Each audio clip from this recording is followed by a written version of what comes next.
Welcome to Burlap Teachers. Enjoy the video. You start by enabling the Translation API in your Google Cloud project, then create credentials.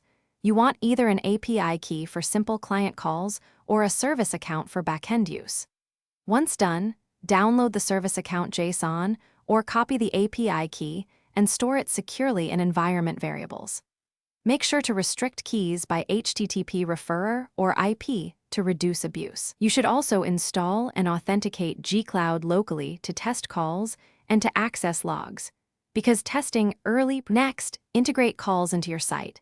You can call the REST endpoint from a server or use an official client library in Node or Python for cleaner code.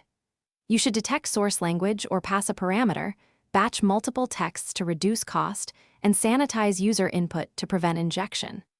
If using a browser, make sure to proxy requests through your server to keep API keys secret. Once implemented, test different languages and payload sizes so you can tune quotas and error handling.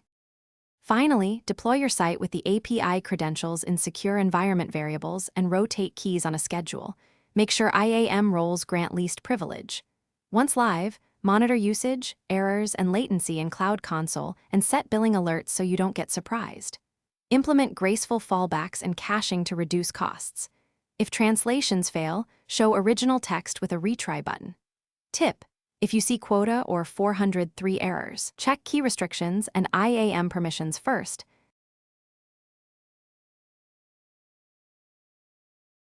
Thanks for watching. Consider subscribing if this video helped you.